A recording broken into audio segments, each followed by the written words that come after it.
사도행전 27장은 로마를 향하여 가고 있는 사도 바울의 그 바다 여행의 그 행로 여정을 기록하고 있습니다. 바울이 어디에서 출발해서 또 어디를 거쳐서 어디에 정박을 하고 또 어떤 경로로 항해를 하고 있는지 비교적 자세하게 누가가 기록하고 있습니다. 그런데 누가가 이렇게 자세하게 어디를 거쳐 어디를 가고 있는지 그러한 그 여정의 그 길들을 보여주고 또 우리가 그것을 읽고 아는 것이 사실 신앙에 무슨 그렇게 큰 교훈과 도움이 있을까 이러한 생각이 들기도 합니다.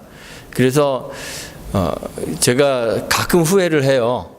왜 내가 책을 이렇게 잡아서 강해를 시작했을까? 이제 후회를 할 때가 있습니다. 하다 보면 이 본문을 가지고는 설교를 도저히 할 게 나오지 않아서 일주일 동안 머리를 이렇게 싸매고 막 그럴 때가 많이 있어요. 이 본문도 사실 그런 본문 중에 하나예요. 어디에 거쳐서 어디로 갔다. 이걸 가지고 무슨 설교를 해야 될까? 참 고민이 많이 되는 그러한 본문 중에 하나입니다.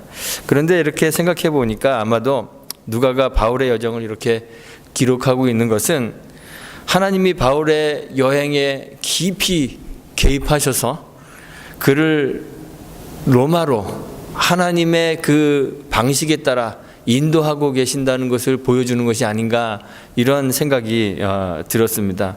바울의 말들 그리고 바울과 그의 말을 통해서 일어나는 그러한 사건들을 통해서 하나님께서 그 과정을 주관하시고 그리고 사람들이 예측하지 못하는 일들을 자꾸 만나게 되는데 그러한 그 예측하지 못하는 일들과 맞닥뜨리는 그런 경험들을 통해서 과연 하나님 당신의 뜻을 이루어가고 계시는구나 하는 것을 이렇게 보여주고 있는 것 같은 그런 생각이 들었습니다.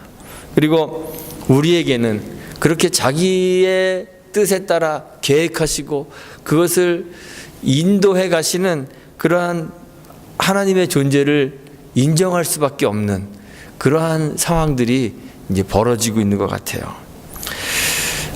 바울에게 대하여는 이렇게 바울을 보면 바울의 말이 하나하나 이루어지는 것을 보면서 바울이 하나님이 선택한 사도구나. 바울의 사도성을 우리가 인정할 수 있게 되고요. 또 바울의 사도성이 인정되면 바울이 전하고 있는 그 복음의 진실성 또한 인정할 수 있게 되는 거죠. 그래서 그가 전하는 복음을 믿어야 살 수 있다 하는 것을 우리가 깨닫고 인정하게 되는 것 같아요. 오늘 본문에서요, 바울이 드디어 오랜 기다림 끝에 로마를 향하여 출발합니다. 그 앞에 몇 장에 걸쳐서 바울이 로마로 가고 싶어하는 가려고 하는 바울의 열망들이 이제 나오잖아요. 그런데 바울이 유대인들에게 잡혀서 그만 2년 동안이나 가이사랴 헤롯궁에 이렇게 구류되어 있는 상태로 있었습니다. 그래서 우리나라에도 철만은 달리고 싶다 그게 이렇게 써 있는 데가 있다는데 로마로 가고 싶은데 가지 못하고 2년을 이렇게 헤롯궁에 구류되어 있다가 드디어 베스도와 아그리빠 왕 앞에서 재판을 받고 가이사에게 상소해서 죄수의 신분이지만 로마를 향하여 이제 가게 되었습니다. 그 여정을 이렇게 누가가 지금 기록하고 있는 거예요. 죄수 몇 사람과 함께 아구사도대, 이 아구사도대는 정확하게 무슨 부대인지 모르는데 황제 직속의 근위대가 아닌가. 그런데 이제 가이사랴에 그 일부분이 파견되어서 나와 있었던 그런 부대인 것으로 그렇게 생각됩니다.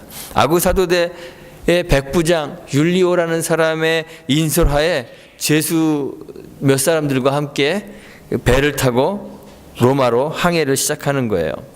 아드라무테노 배를 탔다고 하는데요. 이 아드라무테노는 에게해, 그러니까 그 지중해 북쪽에 그 어느 한 쪽에 있는 그러한 그 항구 도시의 이름이라고 하는데요.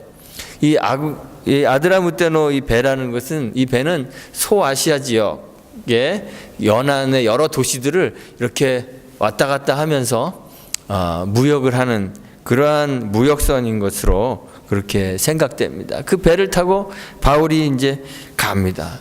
가이사랴에서 출발했겠지만 배는 어디서 탔는지는 얘기해주고 있지 않아요. 그래서 시돈이라는 곳에 잠시 정박했다가 바람이 부는데 이 서쪽으로 가야 되는데 역풍이 이제 서북쪽으로 가야 되는데 역풍이 불어서 참 항해하기가 어려워요. 그러니까 그 구브로라는 곳에 해안을 따라서 바다 그 해안 가까이에서 이제 항해를 하고 있습니다. 길리기아와 밤빌리아를 지나서 루기아라는 곳에 그 무라라는 성에 이제 도착하여 거기서 배에서 내립니다. 어딘지 하나도 모르시겠죠? 예, 저도 잘 모릅니다. 제가 지도 막 찾아보고 그러는데 이렇게 생각하시면 돼요. 지중해가 이렇게 있는데 지중해 동쪽, 동북쪽에서부터 시작해서 지중해 북쪽, 북동쪽으로 이렇게 여행하고 있다 생각하시면 될 것 같아요. 그 무라라는 성에서 하선해서요. 거기서 알렉산드리아 배를 만났다 그러잖아요. 알렉산드리아 배를 탑니다. 근데 이 알렉산드리아는요, 이집트에 있는 그 도시 이름입니다. 이집트 북부에 있는 도시의 이름인데 이 알렉산드리아 배는 이집트 북부의 알렉산드리아에서부터 이탈리아까지 로마까지 왕복하면서 그 곡물을 나르는 그러한 수송선인데 거기에 배가 굉장히 컸다 그래요. 그 큰 배에 곡물뿐만 아니라 사람도 싣고 여객도 싣고 이렇게 왔다 갔다 하는 그런 수송선입니다. 그런데 이 큰 배를 타고 가는데도 기후가 좋지 않아서 그냥 배가 제속도를 못 내고 더디 갑니다. 그래서 여러 날 만에 간신히 니도라는 곳에 이제 이르렀는데 바람이 너무 심해서 남쪽으로 자꾸 이제 밀려갑니다. 그래서 남쪽을 향하여 가다가 그레데라는 섬이 있는데요.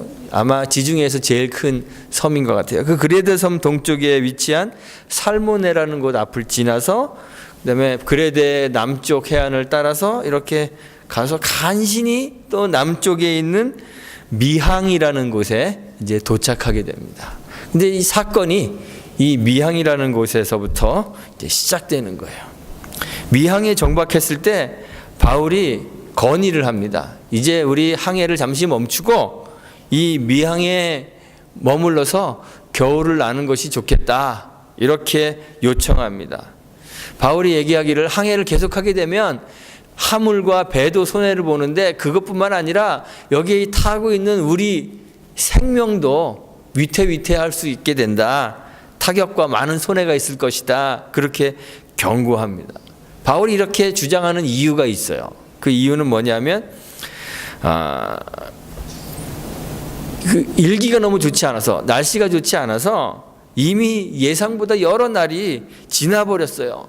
손해를 봤어요. 그래서 바울이 이야기하기는 금식하는 절기가 이미 지났다 그래요. 그래서 금식하는 절기가 지났기 때문에 행선하기가 너무 어렵습니다. 이렇게 이야기하죠. 근데 금식하는 절기가 뭘까요?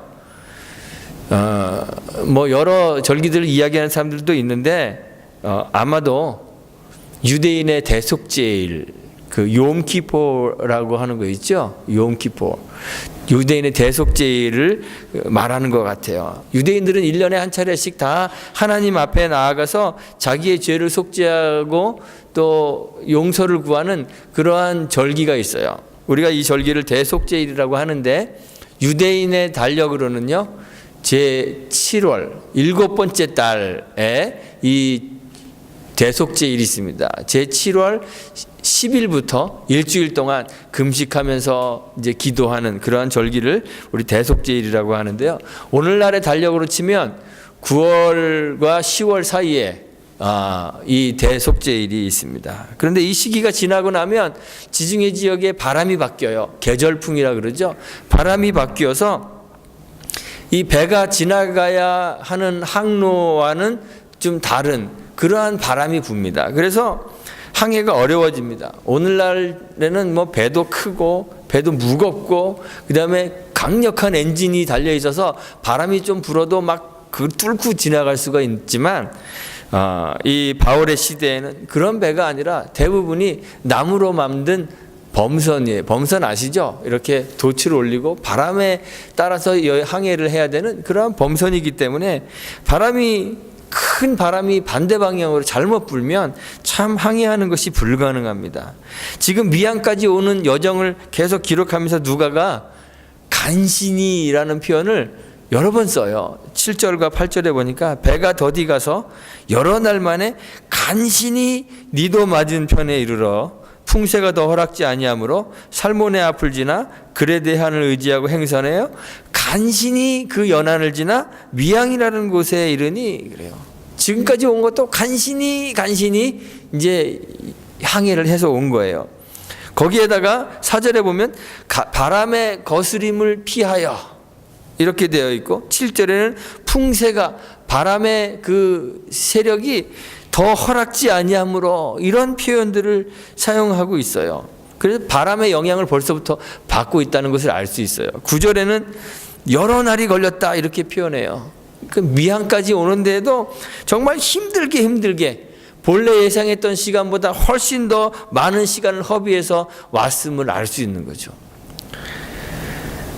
그래서 바울은 더 이상 항해하는 것이 위험하다고 판단하여서 이제 여기에 머물렀으면 좋겠다 이렇게 이제 건의를 합니다. 그런데 이런 바울의 주장과는 또 반대로 선장과 선주, 배의 주인 선주와 그리고 다수의 사람들이 베닉스라는 곳에 가서 과동하자 그럽니다. 이 과동이라는 것은 한문으로 지날 과자를 쓰고 겨울동자를 써서 겨울을 난다 이런 뜻이에요. 베닉스라는 곳에 가서 겨울을 났으면 좋겠다 그럽니다. 이 지금 도착해 있는 미항은 아주 작은 그런 항구입니다.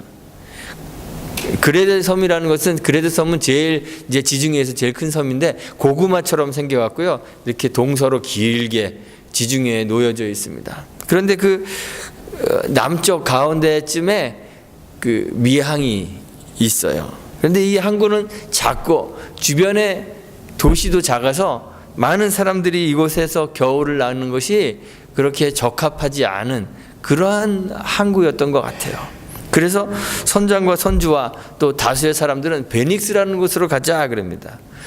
이 베닉스가 사도행전이 주고 있는 정보만으로는 사실 어떤 도시인지 우리가 정확히 이렇게 찍어내기가 어렵습니다. 그래서 이 지명이 어딘지 정확하게는 알 수 없습니다. 그런데 개역성경에 보니까요 베닉스를 설명하면서 오늘 12절에 한편은 동북을 한편은 동남을 향하였더라 이렇게 기록하고 있거든요. 그런데 이 헬라어 원본에는요 카탈리바, 카이, 카타코론 이렇게 되어 있습니다. 근데 이걸 문자적으로 해석하면 동북과 동남이 아니라 남서를 향하여 그리고 북서를 향하여 이렇게 이제 해석합니다. 이 개역 성경 해석이 조금 어떻게 보면 잘못되어 있는 것 같아요. 그래서 새로 개역 개정 성경에서는 정반대의 방향으로 기록되어 있어요. 한쪽은 서남을 한쪽은 서북을 향하였더라 이렇게 번역하여 놓고 있습니다. 여러 영어본에서도 NIV 같은 경우에는 facing both southwest and northwest 이렇게 되어 있어요. 그러니까 이 남서쪽과 북서쪽을 향하고 있다. 이렇게 생각해 보면 이 베닉스가 어디에 있는지 알 수 있겠죠. 그 그레데 섬의 그 서쪽 편에 남서쪽 편에 놓여 있는 그러한 섬입니다. 정확한 위치는 알 수 없지만 꽤 큰 도시로 선원들과 또 배를 타고 있는 사람들이 겨울을 나기에 한 3개월 정도 겨울을 나기에 괜찮은 편의 시설도 있고 또 유흥 시설도 있고 이런 곳이었을 것으로 생각되는 거예요. 만약 여러분들이 인솔을 책임지고 있는 사람이라면 조그맣고 바람도 많이 부는 미항에서 겨울을 나겠습니까? 아니면 베닉스 가서 크고 또 편의시설도 있고 유흥시설도 있는 곳에서 겨울을 나고 싶으시겠습니까? 물론 백부장 율리오가 바울의 여러 지식과 그의 인격에 감화되어서 그에게 친절하게 베풀고 또 사람들을 만나서 이렇게 식사도 대접받을 수 있게 자유도 주고 물론 그렇게 했죠. 하지만 바울의 신분은 죄수입니다. 그리고 가이사랴에서 2년 동안이나 구류당하고 있었던 그런 죄수이고 또 항해 전문가도 아닙니다. 그런데 반해서 선장과 선주는 지중해 항해의 전문가들입니다. 배를 하루 이틀 정박할 것도 아니고 수개월, 한 3개월 정도를 정박해서 겨울을 나야 하는 상황입니다. 겨우내 그 선원들의 어떤 육체적인 필요를 채울 수 있는 그러한 시설들이 구비되어 있는 큰 도시에서 정박하는 것이 더 적절하게 보이는 것이 당연합니다. 게다가 베닉스는요, 그레데가 뭐 그렇게 큰 섬이 아니기 때문에 이 미항이라는 곳에서부터 한 50마일 정도 떨어져 있는 그러한 곳이에요. 50마일이면 사실 굉장히 가까운 거리잖아요. 그러니까 배를 타고 가면 한 서너 시간 정도면 도착할 수 있는 그런 거리예요. 멀지도 않고. 그래서 위험하긴 하지만 약간의 위험만 감수하면 충분히 다다를 수 있을 것 같은 그런 거리입니다. 그래서 백부장 율리어와 이 선장과 선주들은 약간의 위협을 무릅쓰고라도 베닉스라는 곳으로 가야 되겠다 이렇게 판단을 한 것이죠. 그래서 다수의 사람들이 다 동의를 해서 베닉스로 출발합니다. 근데 결과가 어떻게 되었을까요? 처음에는요, 남풍이 붑니다. 이야, 이제 항해하기가 좋겠다. 그래서 항해를 시작하죠. 자기 뜻대로 되는 줄 알고, 성경에 보면 득의 한 줄 알다 이래. 자기 뜻대로 되는 줄 알고 닻을 올리고 그레데 해변을 가까이 해서 항해를 시작합니다. 그런데 얼마 지나지 않아서, 시간이 얼마 지나지도 않았는데 유라굴로라는 광풍이 대작하기 시작합니다. 유라굴로는요, 동풍이라는 뜻을 가진 유로스와 북풍이라는 뜻을 가진 아킬로라는 두 단어가 합쳐져서 유라굴로 이렇게 이제 만들어진 단어예요. 그러니까 바람이 어느 방향에서 불겠어요? 북동쪽에서 동북 쪽에서 불죠. 그러니까 그레데해안 가까이 가려고 하는데 거기서부터 자꾸 북동쪽에서 바람이 부니까 남서쪽으로 계속 이제 밀려가게 되는 거예요. 바람을 맞서서 갈 수 없어서 너무 바람이 세니까 바람이 미는 대로 그냥 두고 배가 쫓겨 이렇게 가는 거예요. 그 모래둔덕이 나타나니까 배가 잠길 것 같아서 배를 가볍게 해야 되잖아요. 그래서 이제 그 배에 실려져 있는 짐들을 막 바다에다 다 풀어 던지기 시작합니다. 나중에는 배의 기구까지 자기들 손으로 내어 버렸다 그래요. 그리고 여러 날 동안 해와 별이 보이지 않고 큰 풍랑이 그냥 그대로 있으니까 누가가 표현하기를, 오늘 20절에 표현하기를 구원의 여명이 다 없어질 정도였다 그래요. 이제 뭐 죽었다, 다 죽었다 이렇게 생각할 정도로 그렇게 되었습니다. 14일 동안 파도에 끌려다니는데요, 50마일 가려다가요 500마일을 가게 됩니다. 그래서 500마일 떨어진 그 섬에, 멜리데라는 섬에 도착하게 되죠. 바울의 말을 듣지 않은 백부장 율리오와 선장과 선지들을 비난할 수 있을까요? 사실 바울의 말은 비전문가의 의견에 불과합니다. 바울의 처지도 그렇습니다. 죄수의 처지에 불과하기 때문에 상식적으로 바울의 말보다는 오랜 경험과 지식을 가지고 있는 선장과 선주의 말을 신뢰하는 것이 훨씬 타당해 보입니다. 당연한 일처럼 보입니다. 그런데 우리가 성경을 자세히 읽어보면 바울이 미항에 그냥 머물기를 제안할 때 그 결과까지도 예언하듯이 그렇게 이야기하는 것을 볼 수 있습니다. 10절 말씀해 보니까 이번 행선이 하물과 배뿐만 아니라 우리 생명에도 타격과 많은 손해가 있을 것입니다. 이렇게 이야기해요. 바울의 제안은 단순히 바울의 개인적인 생각이 아니라 그를 인도하시는 성령께서 그의 마음에 알게 하신 것이다 라는 것을 알 수 있는 거예요. 그 결과를 내어다보고 있죠.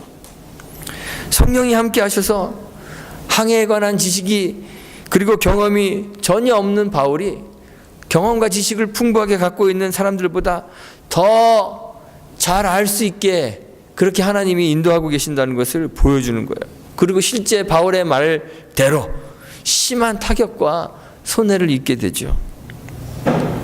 하나님이 살아계시고 그분이 바울이 로마로 가는 길을 현재 주관하고 계신다는 사실을 바울을 통해서 알게 되는 거예요. 잠시 남풍이 불어서 항해가 순조로웠죠. 우리의 삶을 보면 늘 그렇습니다. 세상을 사는데 경험과 지식이 정말 필요합니다. 경험과 지식이 있으면 세상의 삶을 살아가는데 많은 도움이 됩니다. 요즘 인터넷이 발달해서 그런지요, 어설픈 전문가 흉내내는 사람들이 너무 많습니다. 그래서 그냥 자기가 알고 있는 조그만 지식을 가지고 자기가 정말 전문가가 된 것처럼 생각해서 전문가들의 말을 무시해버리고 제 멋대로 일을 친다 그러죠. 일을 치는 사람들이 참 많은 것이 문제입니다. 뭐 정치도 그렇고 경제도 그렇고 보면 정치하는 사람이나 경제인들이나 전문가들의 말을 무시하고 자기가 전문가인 양 그렇게 막 하는 사람들이 있어요. 그러다 어떻게 되죠? 그냥 나라도 말아먹고 뭐 사업도 말아먹고 다 말아먹는 거죠. 오랜 경험과 폭넓은 전문 지식은 절대 무시해서는 안 되죠. 경험과 지식에 의지해서 살아가는 것이 당연합니다. 대체로 풍부한 경험과 지식이 뒷받침될 때 우리가 하는 일들의 좋은 결과들을 만들어낼 수 있습니다. 하는 일들이 순조롭게 진행됩니다. 당연합니다. 그런데 경험과 지식이 하나님의 말씀보다 앞설 수는 없습니다. 아침에 그물을 씻고 있었던 어부 베드로에게 예수님이 말씀하셨어요. 저 깊은 데로 가서 그물을 내려서 고기를 잡으라 말씀하셨습니다. 베드로는 갈릴리 호수에서 고기를 계속 잡아오던 어부이기 때문에 경험과 지식이 풍부한 사람이었습니다. 더구나 그는 이미 밤이 맞도록 밤새도록 그 자리에 그물을 던지고 있었던 사람이에요. 그런데 목수였던 예수님의 말씀을 의지하여서 그물을 내렸더니 그물이 찢어질 정도로 많은 고기가 잡히게 되었습니다. 이 기적은 우리도 주님의 말씀을 잘 순종하면 엄청난 재화를 얻을 수 있다, 기적을 체험할 수 있다, 이러한 교훈을 주는 말씀이 아닙니다. 하나님이 모든 존재하는 것과 모든 지식의 근본이라는 사실을 보여주는 거예요. 예수님이 바로 그 하나님이시기 때문에 그 예수님의 그 지식은 전문가의 지식을 뛰어넘는다는 사실을 보여주는 거예요. 주님이 하나님이시고 주님이 그 지식의 근본이라는 사실을 보여주는 거예요. 주님의 말씀은 경험과 지식과 모든 것에 앞섭니다. 왜냐하면 그 주님의 말씀이 세상을 존재케 하는 창조의 말씀이기 때문에 그렇고 주의 그 말씀이 우리에게 생명을 부여하는 생명의 말씀이기 때문에 그렇습니다. 주의 말씀이 우리의 삶을 인도하는 길잡이이고 주의 말씀이 우리의 삶을 이끌어가는 힘입니다. 세상의 모든 발생하는 일들, 발생하는 사건들이 무엇 때문에 생길까요? 주님의 말씀에 의해서 생기는 거예요. 주님의 말씀에 의지하여 일어나고 인도되는 것이에요. 세상이 하나님의 섭리의 손길 안에 그 안에 존재하는 거예요. 하나님의 섭리의 손길 때문에 생명이 발생하고 살아 움직이게 되는 거죠. 하나님의 말씀에 의해서 세상이 운영되는 것입니다. 그리고 하나님이 정하신 목적을 향해 나아가게 되는 거죠. 바울에게 항해의 위험을 알리신 것도 하나님이시고 백부장 율리오나 선장이나 선주나 다수의 사람들이 자기의 경험과 지식에 의지해서 항해를 강행한 것도 하나님의 뜻이고, 그들이 유라굴로라는 광풍을 만난 것도 사실은 다 하나님의 뜻 안에서 이루어져 가고 있는 것이죠. 광풍 속에서 함께 배 안에 있던 사람들에게 바울에게 말씀하셨던 그 하나님이 지식의 근본이고 살아계신 하나님이라는 사실을 보여주는 거예요. 깨닫게 하시는 것이죠. 그가 바울에게 말씀하셨던 그 하나님이 세상을 창조하신 그 하나님이시고 세상을 다스리시는 그 하나님이시고, 그래서 그들의 여정, 그들의 항해를 주관하고 계시는 그 하나님이시라는 사실을 바울의 입을 통해서 보여주는 거예요. 그래서 바울의 사도성을 확인시켜 주시고, 그가 전하는 복음이 살아있고 능력 있는 생명의 말씀을 증거하는 것이고, 그래서 그와 함께한 모든 사람들을 얻어서 그 사람들이 하나님께 궁극적으로 영광 돌릴 수 있도록 만드는 것이죠. 그래서 오늘 읽진 않았지만 이제 뒤에 우리가 가게 되면 바울과 함께 있던 사람들이 하나님의 살아계심을 인정하고 인지하고 깨닫게 되는 것이죠. 바울이 로마로 가는 그 항해의 과정을 주관하시는 그 하나님이 우리의 삶의 항해도, 세상 속에 존재하는 교회의 삶도 주관하시는 바로 그 하나님이십니다. 우리의 삶이 무엇 때문에 발생할까요? 우리의 삶에서 일어나고 있는 사건들이 무엇에 의해서 일어날까요? 하나님의 말씀에 의지하여서 발생하고 움직여지는 거예요. 그러니까 우리의 삶의 문제들을 대할 때 우리의 경험과 지식보다 그 사건들을 발생하게 하는 하나님의 말씀을 의지하는 것이 훨씬 당연하고 타당한 일이죠. 그래서 우리는 늘 우리의 삶에 대하여, 우리의 신앙에 대하여 말씀하시는 그 하나님의 음성에 귀를 기울여야 되는 것이죠.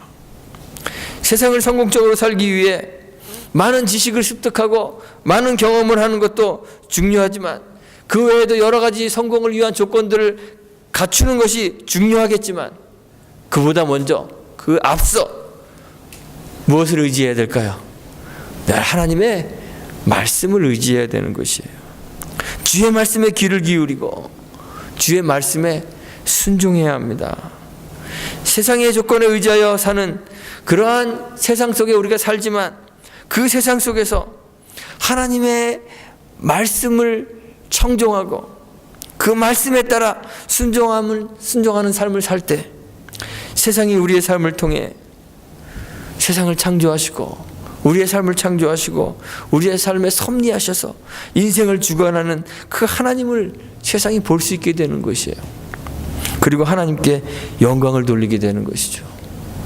바울의 삶에 개입하셔서 하나님의 정하신 뜻을 이루기 위해 로마로 가는 그 여정을 인도하셨던 그 하나님이 지금 우리의 삶도 계획하시고 인도하시고 계심을 깨닫고 믿으시기를 바랍니다.